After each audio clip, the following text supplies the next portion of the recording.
Nega sizni hayotingiz siz istaganday emas? Har kuni orzu qilasiz, maqsadlar qo'yasiz, lekin baribir yana eski hayotda qolasiz. Hayotingizni o'zgartirmoqchisiz, muvaffaqiyatlarga chiqmoqchisiz, lekin baribir yana o'sha eski hayotda qolib ketaverasiz. Sizga bu sirni ochmoqchiman.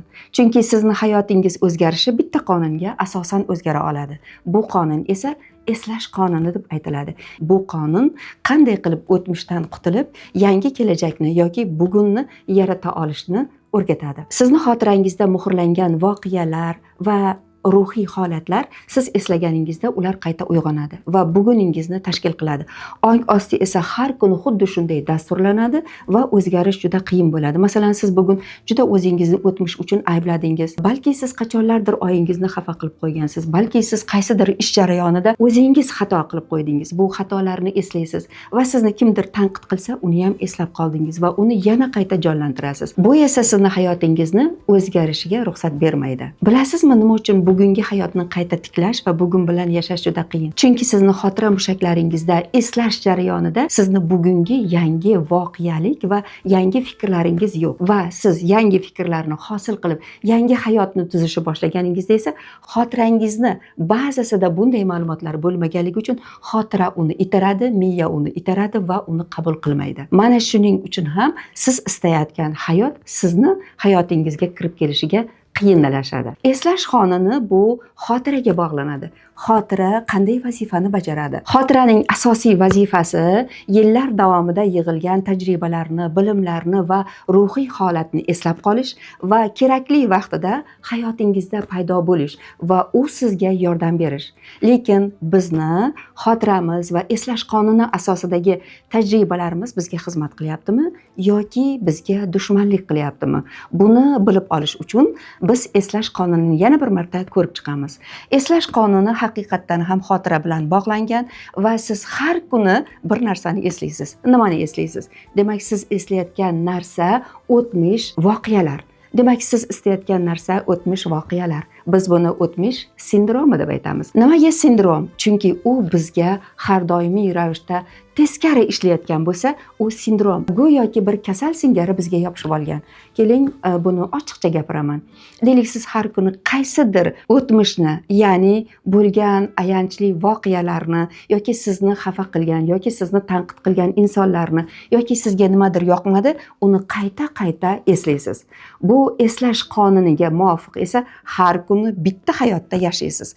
Ya'ni sindrom sizni 10 yil oldingi, 1 yil oldingi, 1 kun oldingi hayotingizni qayta yashashga majbur qiladi. Shuning uchun ham bu eslash qonuni deb aytiladi. Eslash qonuni orqali hayotni teskariga yurish ham mumkin.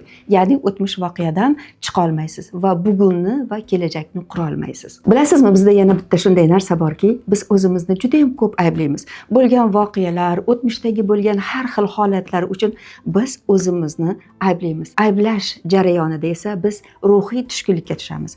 O'sha ruhiy jarayonlar ham saqlanib qoladi va bizani xotira mushaklarimizda saqlanib qolgan o'tmish xotiralarimiz va bizni ruhiy jarayonlarimiz yana qayta bugun bilan qayta tiraladi va uyg'onadi.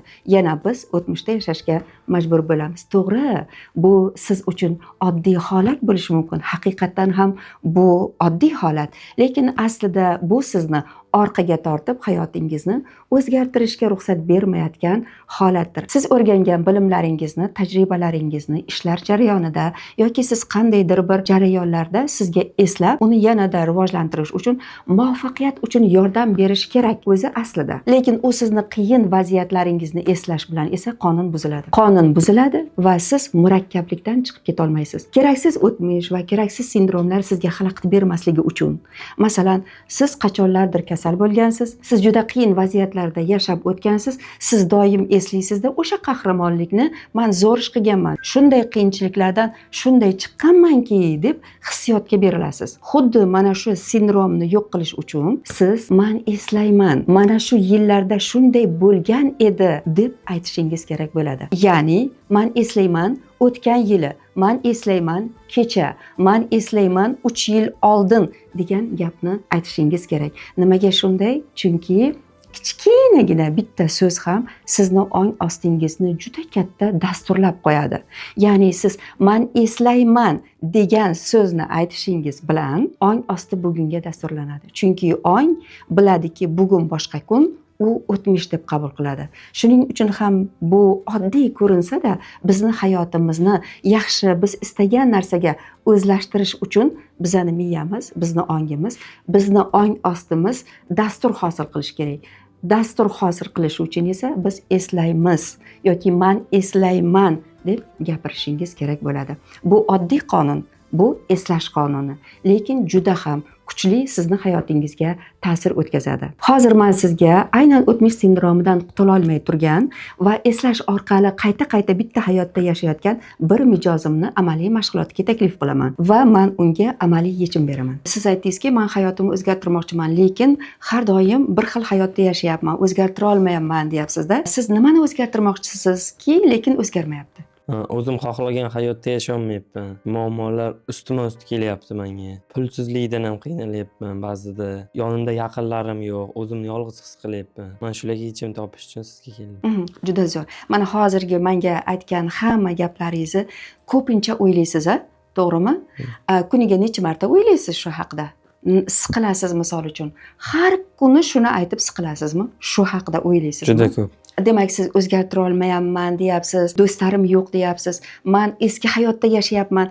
Siz bitta narsani qaytib takrorlayotgan paytingiz ong ostingiz va ongingiz, miyangiz buni yozib oladi va uni qayta shifrlab pechatlaydi. Va bu kunni xuddi shunday yashab o'tishga majbursiz. Buni o'zgartirish uchun esa siz birinchi navbatda o'zingiz haqingizdagi fikrlaringizni o'zgartirishingiz kerak bo'ladi. Keling, siz qanday inson bo'lmoqchisiz? Ota-onamni rozi qilish maqsadim, ularni sayohatlarga, safarlarga aylantirishga olib borish. Eng asosiysi shu muvaffaqiyatli bo'lish, tushkunchaliklardan yiroqda chiqish. Yorqin hayotga chiqmoqchisiz. Shunaqa. Aynan siz shu holatga chiqsangiz nima bo'ladi sizda? Zo'r bo'ladi, yaxshi bo'ladi. Qarang, chehrangiz o'zgardi, ha? Uje siz boshqa xil his qilyapsiz o'zingizni. Keling, praktika qilamiz. Ko'zingizni yuming.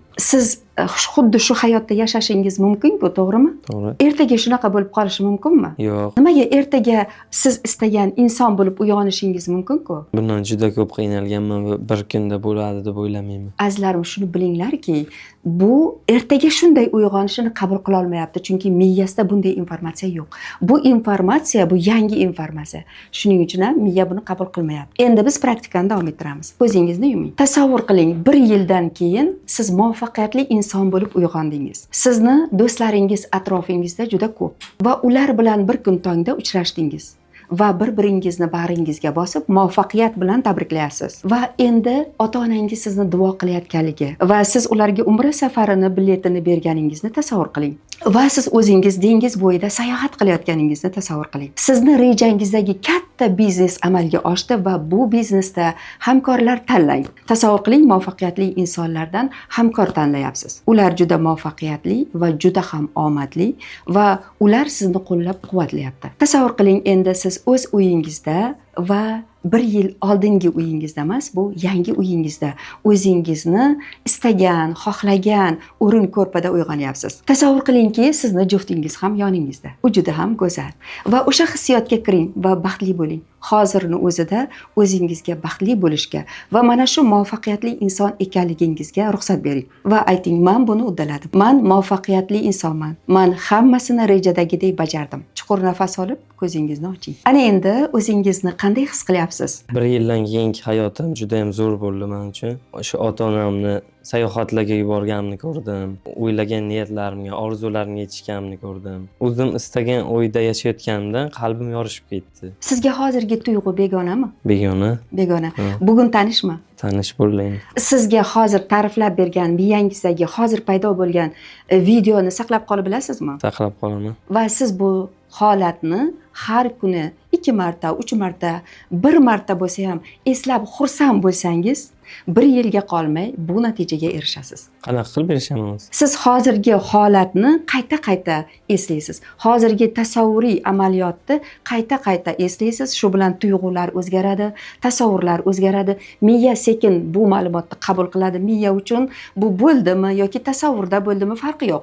Miya qabul qiladi va miya sizni bu hayotga olib boradi. Harakat qilmasdan faqat tasavvur qilib shu aytgan narsalaringizni o'zimga qo'llasam bo'laveradimi shunday? Chunki sizni harakatingiz bugungi kunda yetarli. Nimagaki siz har doim harakat qilyapsiz. Harakatingiz shu qadar kuchliki, ham siz aqliy jihatdan ishlayapsiz, ham fizikiy ishlayapsiz, to'g'rimi? Lekin sizda aynan miyangizda bu ma'lumot yo'qligi uchun sizga bu narsa yetib bormayapti. Aynan shu narsani qo'llaysiz, harakatlaringizni davom ettirasiz, hayotingizda siz istagan insonlar paydo bo'ladi va sizga turli xil takliflar keladi. Siz sekin astalik bilan o'zingiz istagan hayotga kirib borasiz. Bilasizmi, bu aynan haqiqat.